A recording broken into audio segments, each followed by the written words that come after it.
The first test, as you can see, we're on the track and we're doing a 30-meter sprint test. The aim of this test is to determine acceleration and speed.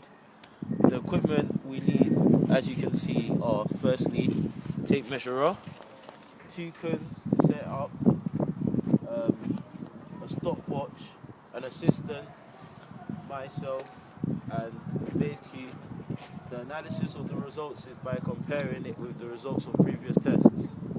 It is expected that with appropriate training between each test, the analysis would indicate an improvement in the athlete's speed. Right then, how? Alright, you lot.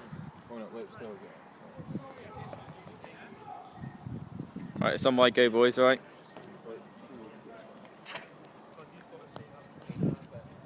On my go, Dillon.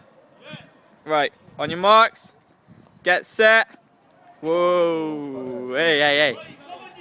Right, on your marks, get set.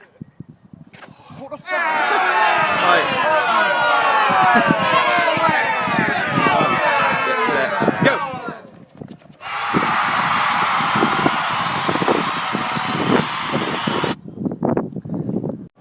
No, go.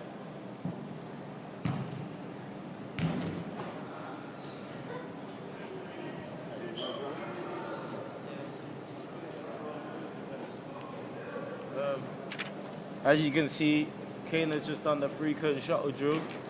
You've done a test used in American football for combines to see your speed and agility around corners and stuff like that. Basically, how this test is done, there's 3 marker cones placed to form an L shape. At the corner, at each end, 5 yards apart. You start by getting down in a 3-point stance, or preferably any stance you want.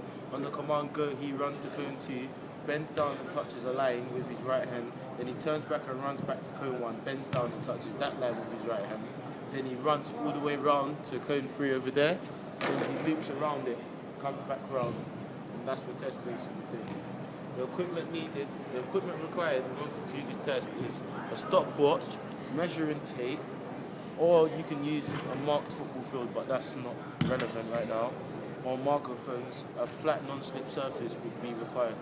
As you can see, we're doing it on 3G AstroTurf, which is not slippery. Done.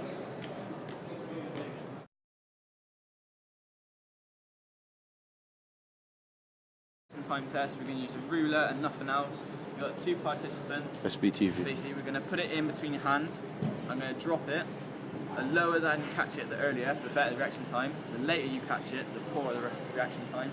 So if we bring Kaine in to start. Kaine, come over here. Right, we'll start out. Put your hand down. I'm going to drop it at any time.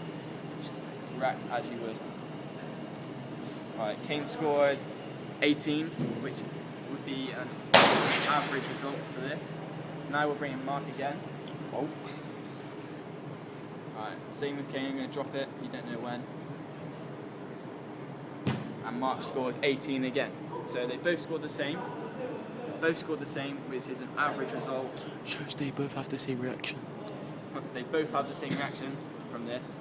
The problem with this test, you say, is that it's not exactly reliable. It's not an accurate test. There would be plenty more other tests that you could use that would be more positive and accurate. But with all the equipment we can access, this is probably the best test to do. That's it. SB 2, 1, go. As you can see, Mark's about to do the broad jump right now. This test is just here to test explosive power from the. As you can see, we're going to see how much power Mark has in his legs and how far he can jump. Basically, see how far he can leap. Now, usually, this will just signal that you're weak if you get within these range, like you're beginner in sports. And when you get up in these ranges, this shows that you can do it. As you can see, the only equipment required is this, and that's about it. Mark, when you're ready, you can take your first jump. You want to get low.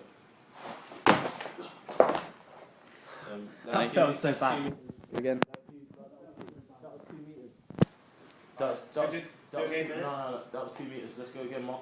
On the go. That's 230. Wait, yeah, 230. That's pretty good. Good jump, man. What One you more want to do attempt. is you want to get low. You want to get low like this. You want to get Keep your foot on that, King. Throw your body through in one single movement. Yeah, get low. You're not even standing on the mat fully. On your grip, no pressure. 210. Unlucky, you still got a good jump. Sum it up. As you can see, we've done all our 4 tests, which were broad jump, reaction test, 30-meter test, and the Elkin drill to test 4 different components of physical fitness. And that's all we got to show for you today. Thank you very much for your time. Right, this test now is the hand grip dynamometer test. As you can see in Kaine's hand, that is the dynamometer. The purpose of this test is to measure strength.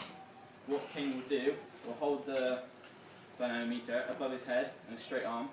We'll squeeze it all the way around, down to the side, and then look at the score. So, start. Start again. Is it on 0? So yeah, let's start back to 0. Zero. Just quite simple. Puts his arm up and squeezes all the way around to the side of his leg. So, what? And his score reads 44. 44. So, and then if you do the same, get back to 0 and go on to the other side. And then whenever you're ready, do it again. And the score this time? 47. So this test is there to record your strength. You hold the dynamo hand as it says, with the arm. Make sure it's important that the arms are directly straight above you when you bring them round to the side. The test should take about 5 seconds on each side, so you do it nice and slowly. You can adjust the handle inside with the little screw there. It suits your so hand. If you have smaller hands, you can make it smaller. If you have bigger hands, you have it bigger. This test helps so people can work on their catching grip, throwing grip, or lifting. A general rule with people with strong hands tend to be strong elsewhere as well. And that's everything for this test. It doesn't require much equipment. As you can see, all we need is the dynamometer, and it only takes a few seconds. And that's it. Get done.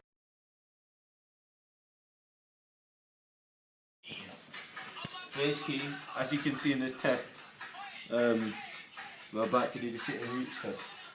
All we need is basically, we've got our participant Mark here beside us. You can see, come with me, cameraman. Mark's just going to basically stretch as far as he can.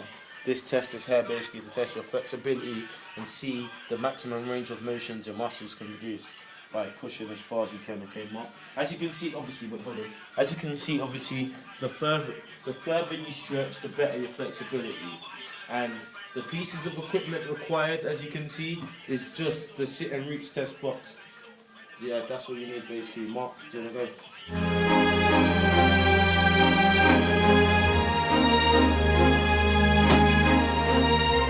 Mark scored a 2 on that. As you can see, that's about it. That just proves that his range of motion is pretty poor. So I'd tell him, like, you need to go to the gym and start doing more stretching because he can't stretch. Now we've got our second participant, Kaine Gazzard, step up to the plate.